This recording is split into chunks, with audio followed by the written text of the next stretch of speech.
A woman went for a walk with her dog in the forest, but what should have been a normal walk turned into a real ordeal. In the thicket of trees, she accidentally stumbled upon an abandoned car, overgrown with moss and branches. Curiosity overcame her fear, and she decided to look inside. What she saw there made her freeze in horror. Don't forget to subscribe to the channel and write in the comments which country you are watching from.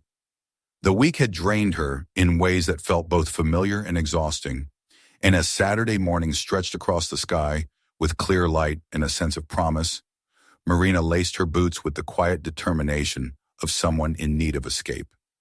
She had done this countless times before, retreating into the forest that stood only a half-hour away from the small city where she lived. But every time it carried the thrill of ritual, a personal sanctuary where the clamor of work, obligations, and noise could not reach her. At her side, as always, padded Baxon, her loyal companion, a large dog whose coat caught the early sun in shades of gold and russet. The moment Marina clipped on his leash, he wagged with anticipation, already aware that a long journey awaited them. The forest had become her refuge over the years, the one place she could count on to be unchanged while the rest of her life shifted and bent under the weight of responsibilities. She had memorized the main trails, knew where the oaks gave way to firs, and where streams trickled even in dry seasons. The scent of pine needles, the faint hum of insects, and the occasional distant call of a bird felt like the touch of a trusted friend. As they entered beneath the canopy, the air cooled, and Marina drew a deep breath that seemed to cleanse her of the stale hours spent in front of office screens. Baxon trotted happily at her side, pausing to sniff here and there, ears pricked at every rustle. He was a steady animal, the kind that rarely strayed far and often glanced back as if to reassure himself she was still behind him. Marina trusted his instincts, sometimes more than her own. That trust made it all the more unsettling when, halfway along a familiar path, he suddenly froze. His body stiffened, head turned sharply toward the thicket on the left. A low growl rumbled from his chest, the kind of sound she had rarely heard from him, one that suggested both caution and intent. Before she could tug his leash or offer a soothing word, Baxon lunged forward. The leash snapped taut, straining her wrist, and then slipped free as he bolted into the underbrush. Marina's heart jumped, panic surging at the sight of her normally obedient dog sprinting deeper into the woods. She shouted his name, her voice echoing oddly through the trees, but he did not slow. The sound of his crashing through branches grew fainter as he pressed farther away. Chasing after him, Marina felt the soft earth give beneath her boots, the undergrowth clawing at her jeans as she pushed through in the same direction. The forest thickened, shadows playing tricks with light, and soon she was moving in territory she did not fully recognize. Sweat beaded her brow despite the coolness of the shade, her pulse quickened by both exertion and a gnawing unease. Baxon's barks punctuated the distance, urging her on, until at last the sound steadied and drew her toward a small clearing.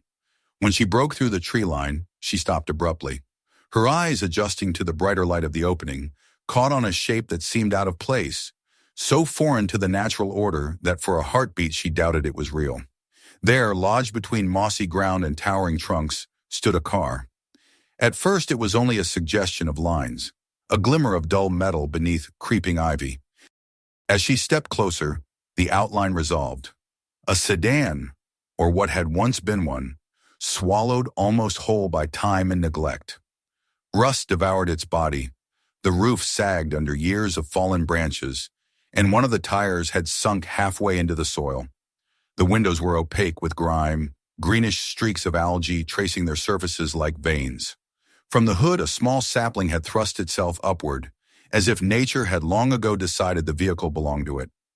Baxon was there, circling the car with an intent gaze, tail stiff, occasionally pawing at the earth near the wheels.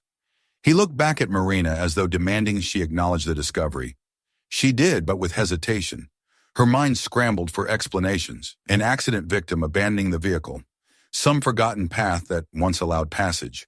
A prank, but none fit the quiet solemnity of the scene. It was as though the forest had swallowed the machine whole, erasing its story while preserving its shell.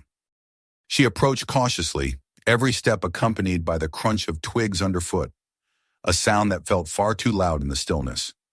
Her reflection warped in the filthy glass as she peered inside, but the darkness resisted her eyes. The interior remained shadowed, its secrets protected by decades of neglect. She tried to circle it, moving slowly, taking in every detail. The twisted license plate clinging to the rear, the collapsed bumper, the vines snaking through cracks in the body. Each side offered only more evidence that the car had been abandoned long ago. And yet something about it unsettled her. It was not only the decay, but the fact of its presence. How had it come to rest so deep within the woods, where there were no roads or trails wide enough to admit it? She scanned the ground around the clearing. No sign of tire tracks, no worn paths, only layers of fallen leaves and thick undergrowth. The forest had grown around it, claiming the space, suggesting the vehicle had remained untouched for decades. Marina's chest tightened. She tried to tell herself it was only curiosity, but a deeper instinct whispered that she was intruding on something she should not. Baxton whined softly, nudging his nose against her leg as if to say the same. Still, she could not walk away without a closer look. Reaching out with a tentative hand, she brushed her fingers along the corroded door handle. The metal was rough, flakes of rust coming away against her palm, leaving a red stain like dried blood. She pulled, testing it, but the door did not give. Perhaps welded shut by rust, perhaps simply locked. Either way, it resisted her. A gust of wind stirred the branches overhead, showering the car in a light fall of leaves. The sight of them collecting on the hood sent a strange shiver through her. It felt almost ceremonial, as if the forest itself conspired to remind her that the car belonged here now, not to the world of the living, but to the silence of forgotten things. She stepped back, forcing herself to breathe, to steady the racing thoughts that filled her mind.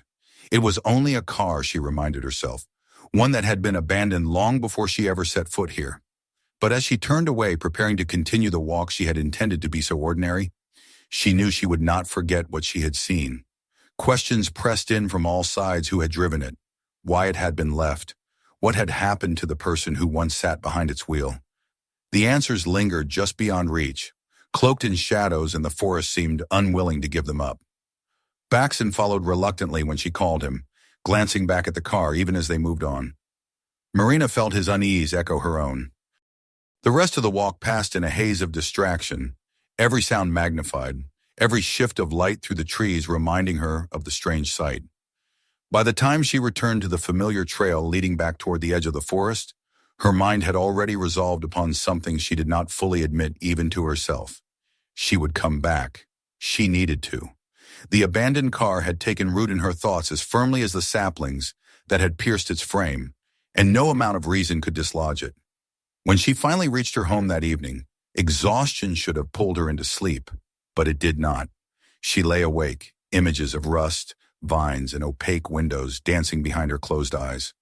The forest had offered her its usual peace that morning, but it had also delivered a mystery, one she felt unable to ignore.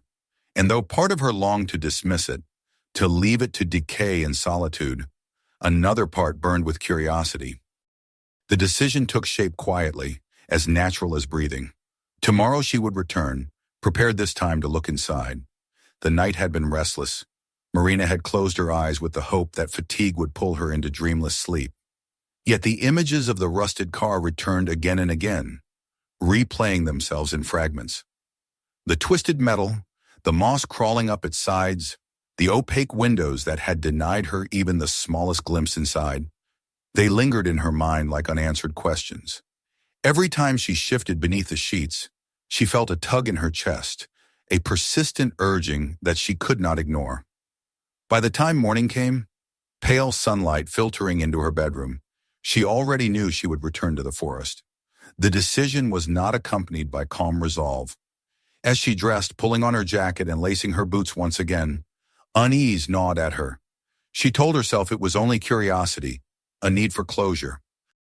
Yet there was another voice inside her, quieter but insistent, suggesting that something waited within that car, some story that would not leave her alone until she uncovered it. She tucked a small flashlight into her bag, slipped on a pair of sturdy gloves, and gave Baxon an expectant look. The dog tilted his head, his tail swishing hesitantly, as if he too remembered the clearing from yesterday. The walk to the forest felt different this time. Where yesterday's journey had been leisurely, a ritual of escape, now it was charged with tension. Marina noticed the silence between birdsong, the crunch of her boots over twigs, even the beating of her own heart. Baxon kept close, not bounding ahead as he usually did, but staying near her side as if sensing her apprehension. By the time they reached the familiar path and turned into the deeper woods, Marina could almost feel the car pulling her toward it, as though it were waiting, patient and unmoving, for her return. The clearing came into view, and with it, the familiar jolt of unease. There it was, exactly as before, slouched into the earth like some forgotten relic. Nature pressing upon it from all sides. The air seemed stiller here, the light dimmer, even though the canopy above had not thickened. Marina's steps slowed as she approached, every sense heightened. Baxon whined softly, pawing at the ground, his eyes fixed on the vehicle as if it were alive. She moved to the side window, her reflection merging with streaks of dirt and algae. Yesterday she had pressed her face close and found only darkness. Today she was prepared. Pulling a cloth from her pocket, she wiped at the grime, her gloved hands smearing away years of neglect in uneven streaks. The glass cleared just enough for her to shine the beam of her flashlight inside. What she saw made her breath catch. The interior was not empty, not merely a shell. Dust coated the dashboard, but scattered across the seats were remnants of a life abruptly paused. On the passenger seat lay a leather bag, its handle frayed and cracked. She imagined the hand that once carried it, the routine of placing it there before turning the key in the ignition. In the glove compartment, partly ajar, she glimpsed edges of paper, folded letters, newspapers whose headlines had yellowed with time. On the back seat, almost absurd in their ordinariness, sat a pair of broken spectacles and a dented thermos, as though someone had planned for a journey but never reached their destination. Marina's stomach tightened. The sight carried the weight of abandonment, but not of haste. These were not items carelessly thrown aside. They were possessions left mid-story, frozen in place. She turned her attention to the driver's side door. The handle resisted at first, but with a firm pull, it yielded, creaking open with a sound that tore through the stillness. Baxon barked once, sharply, as if warning her. Marina glanced around the clearing. Nothing moved. Only the trees stood witness. She leaned inside, the musty smell of decay and mold rushing at her. Dust billowed with the disturbance, making her cough. Her flashlight beam swept across the dashboard, highlighting cobwebs stretched thin like fragile curtains. She touched the leather bag and recoiled at its brittleness, as if it might crumble beneath her fingers. With trembling hands, she reached for the glove compartment and tugged it open. The letters inside were brittle, their ink faded but still legible. Dates jumped at her, years older than she was herself.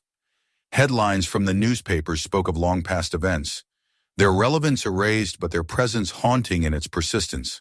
She could imagine the driver sitting here, glancing at these papers, perhaps reading them, while the car idled in some long-forgotten moment. The broken glasses on the back seat suggested someone who once needed them to read, and she wondered if they had been thrown aside in frustration or dropped in fear. It was then that she noticed something else, something that made her skin prickle.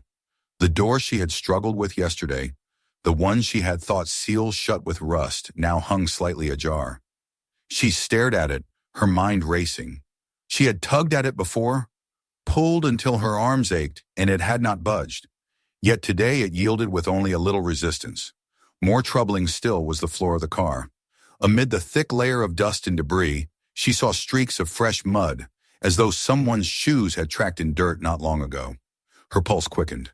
She pulled back from the car, standing upright, scanning the trees that ringed the clearing. The forest was silent, too silent.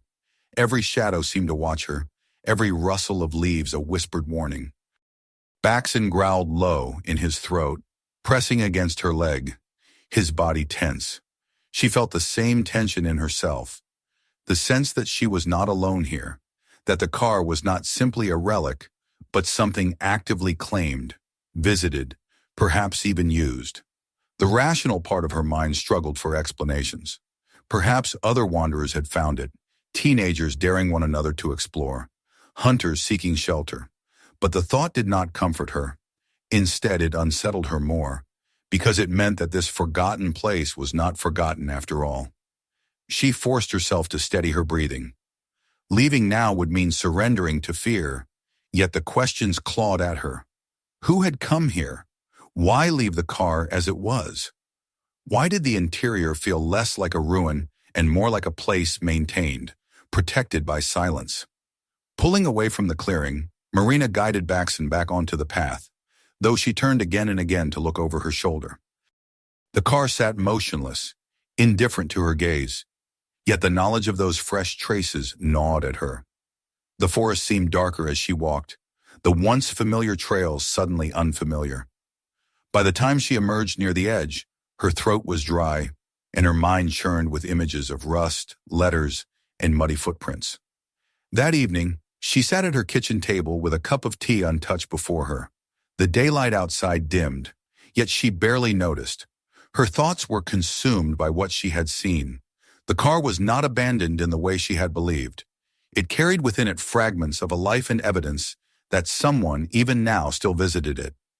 She closed her eyes and saw the mud again, those streaks cutting through dust that should have lain undisturbed for years. Sleep, when it finally came, was shallow. In her dreams, she sat inside the car, the windows fogged, and she could feel someone breathing just beyond the glass. She reached out to wipe the condensation, but no matter how she rubbed, the view outside remained distorted, blurred, as though the forest itself would not allow her to see clearly. She woke in the early hours, heart pounding, the image still clinging to her. The decision formed with a weight that was both frightening and irresistible. She could not stop now. The car's mystery had tightened around her like a net, pulling her deeper into its unanswered story. Tomorrow, she resolved, she would return again.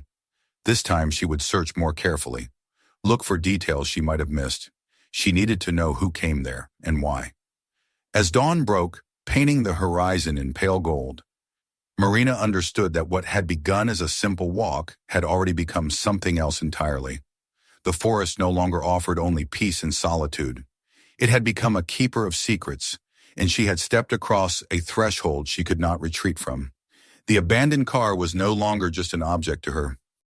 It was a presence, demanding to be understood, and she was already caught in its gravity. The morning after her second visit to the forest began in the same unsettled way as the night had ended, with Marina staring into the pale ceiling above her bed, while her thoughts wound themselves in circles.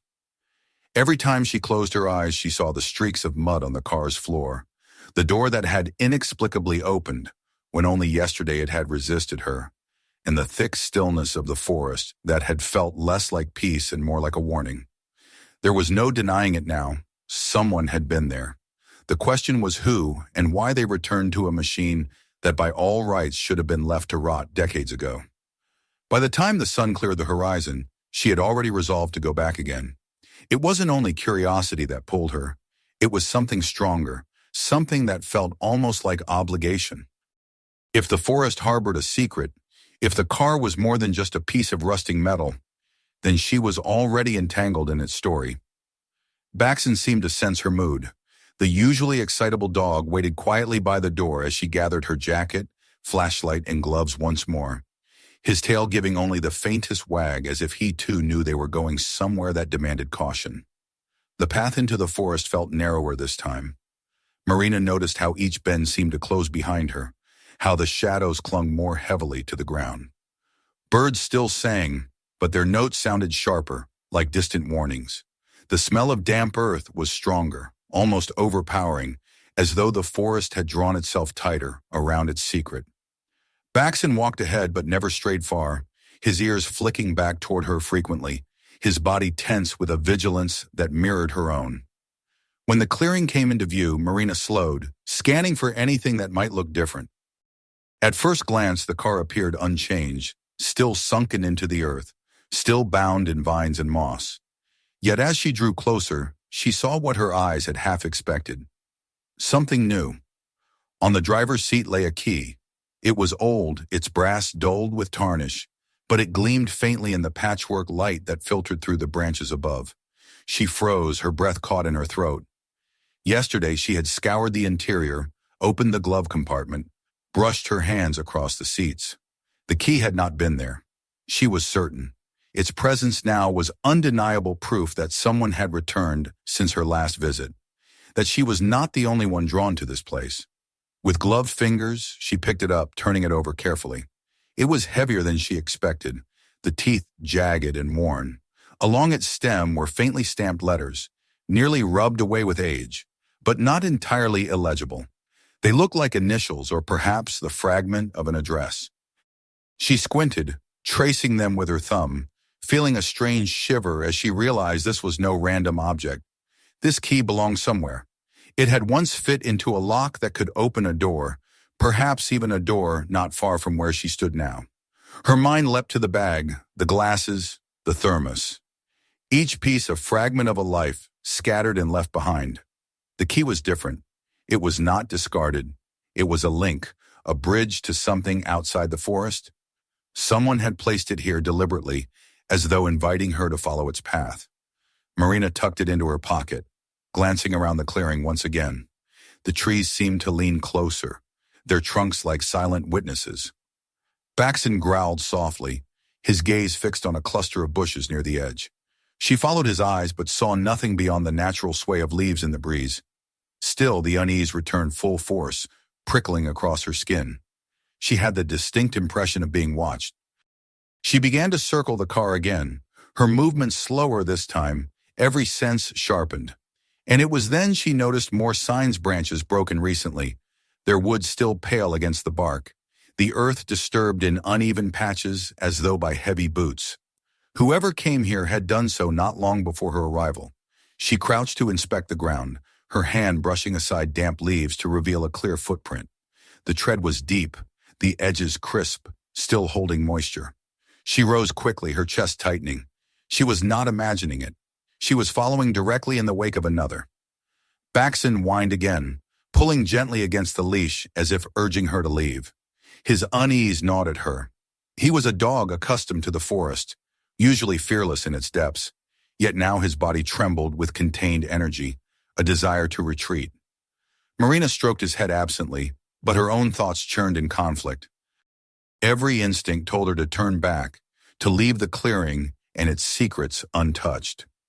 And yet the key in her pocket weighed heavy, a tangible promise of answers. As the afternoon light shifted, lengthening the shadows across the ground, Marina realized how far she had let herself slip into obsession. The forest no longer felt like refuge. It had transformed into a labyrinth of questions, and at its center stood this relic of steel and silence. She wondered if others in town knew of it, if perhaps old stories lingered, tales of disappearances or forgotten tragedies. She had never heard such whispers, but perhaps she had never listened closely enough. The silence pressed against her ears until even the smallest sound seemed amplified. The creak of trees, the rustle of unseen animals, her own breath quick and shallow. She forced herself to step back from the car, to put space between herself and the oppressive weight of its presence. But she did not leave. She lingered at the edge of the clearing, her eyes fixed on it, as though waiting for the forest itself to offer her explanation. When none came, she turned reluctantly down the path, guiding Baxton back toward home. Yet even as she walked, she could not shake the sense that eyes followed her, hidden among the trees. More than once she glanced back and thought she saw movement, just the faintest ripple in the shadows, but every time it dissolved before she could be certain. By the time she reached her house, the key had become the centerpiece of her thoughts. She laid it on the table, studying it in the fading light of evening. The letters etched into it called to her, promising that if she deciphered them, if she discovered where they led, she would understand the truth of the car. But alongside the hunger for answers rose fear, deeper than before. Whoever had left it behind wanted her to find it. She was no longer an intruder stumbling upon a relic. She had been invited into the mystery. Sleep eluded her again that night. The house felt too quiet, every creak of its settling frame magnified into threat. She sat by the window with Baxton at her feet, staring out into the darkness of her yard, half convinced she would see a figure watching from the trees. The key lay heavy in her palm, its cool surface a reminder that she was no longer imagining things. The car was not simply an artifact of the past. It was part of something ongoing, alive in ways she did not yet understand. And so the decision formed with clarity that frightened her. She could not ignore it now, could not abandon the trail when the forest itself seemed to press her forward. If she wanted to know what bound the car to this place, if she wanted to know who walked those same paths under cover of night, she would have to face it directly. She would have to return not as a curious wanderer, but as a watcher. Next time, she would come prepared to see who else visited the clearing. Marina extinguished the lamp beside her, the key clenched tightly in her hand, and whispered into the darkness a resolve she could not take back. Tomorrow night, she would wait, and when the figure returned, she would be there. The night of her decision arrived with a clarity that made Marina feel as though she had been moving toward this moment from the instant she first set foot in the clearing. The key had lain on her bedside table all day, a constant reminder of what she had promised herself. Every time her gaze drifted to it, the tarnished brass caught the light in a way that seemed almost intentional, as if it wanted her to remember that her role in this strange story was no longer passive. She had been chosen, invited, and now she was compelled to see it through. The sun had long since set when she fastened her jacket, slipped the flashlight into her pocket, and clipped Baxton's leash to his collar. The dog was reluctant, sensing her tension, but he followed. Together they set out, their footsteps carrying them once more toward the forest. The streets behind her fell silent, replaced by the chorus of nocturnal life that rose from the trees. The forest at night was a different world than the one she knew by day. It was not simply darker, it was alive in a way that demanded vigilance. Every crack of a branch underfoot, every distant call of an owl, seemed amplified. The air was heavier, filled with a damp coolness that clung to her skin. As she walked the familiar trail, her mind replayed the discoveries of the last days. The car standing like a monument to abandonment, the scattered belongings frozen in time, the inexplicable footprints in the fresh streaks of mud. Most of all, the key. Its presence had transformed the mystery into something deliberate, something that suggested a keeper of the secret still walked these woods. Tonight, she would see them. When she reached the clearing, Marina's heart pounded so loudly she feared it might betray her. The car loomed in the pale light of the moon, its surfaces glistening faintly with dew. The forest seemed to hold its breath. She moved to a cluster of trees near the edge, crouching low, pulling Baxton close to her side. He was restless, muscles quivering with unease, but he stayed quiet, his head resting lightly against her arm. Marina steadied her breathing, forcing patience upon herself. The minutes stretched long and thin, her senses tuned to every rustle, every flutter of wings. At first she thought she was imagining it, the faint crunch of footsteps against the undergrowth. But then it came again, deliberate, steady, growing closer. Her body tensed. Between the trees, a figure began to emerge, moving with the assurance of someone who had walked this path many times. The man stepped into the clearing, his form outlined by moonlight. He was of middle age, his shoulders broad, his posture neither hurried nor hesitant. There was a solemnity about him, a gravity that made Marina's breath catch in her throat. He approached the car without hesitation, as if it belonged to him, as if it had been waiting all this time for his return. His hand reached out, and the door that had resisted her so stubbornly opened easily under his grip. He slid inside, settling into the driver's seat as though resuming a ritual interrupted only briefly. From within his coat he withdrew a small wooden box, which he placed carefully on his lap. Then he bowed his head, speaking words too soft for Marina to hear. She watched, torn between fear and an almost reverent fascination. The mystery was no longer abstract. It had a face, a presence. This was the one who kept the car from being entirely abandoned, who visited it still in the dead of night. Minutes passed as the man remained there, sometimes lifting an object from the box, holding it with a tenderness that spoke of memory. Marina strained her eyes and thought she saw photographs, small trinkets, perhaps letters. He would gaze at each one before returning it to its place, his gestures careful, deliberate. It was not the behavior of someone hiding evidence or clinging to crime.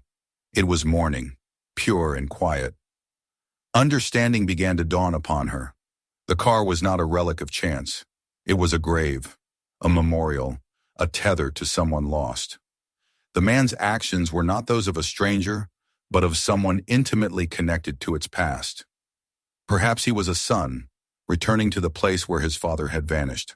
Perhaps he was a brother or a husband. Whoever he was, this was his vigil, his communion with memory. Marina felt her chest tighten, not from fear but from the weight of realization. She had intruded on something sacred. The footprints, the mud, the key. These were not traps or threats but traces of a private ritual. She remembered the letters in the glove compartment, the broken glasses, the thermos. They were not random objects. They were the last possessions of a man who had disappeared into the forest, leaving behind only silence and mystery. The key in her pocket seemed to grow heavier, its significance now clearer. It belonged not to her, but to this story, to this man, in the life he continued to honor. Perhaps it opened a house long empty. Perhaps it was nothing more than a symbol of what had been lost. Whatever it was not hers to claim. Baxon shifted beside her, and she placed a calming hand on his fur, willing him to stay quiet. She could not bear the thought of disturbing the man, of breaking the fragile boundary between observer and participant. Some truths, she realized, were not hers to possess. They were only hers to witness. At last, the man closed the box and returned it to his coat. He lingered a moment longer, his hand resting on the wheel as if saying goodbye. Then he stepped out, closing the door gently behind him. He stood for a while in the clearing, gazing at the car with an expression that carried both sorrow and peace. Then he turned and walked back into the forest, his footsteps fading into the night.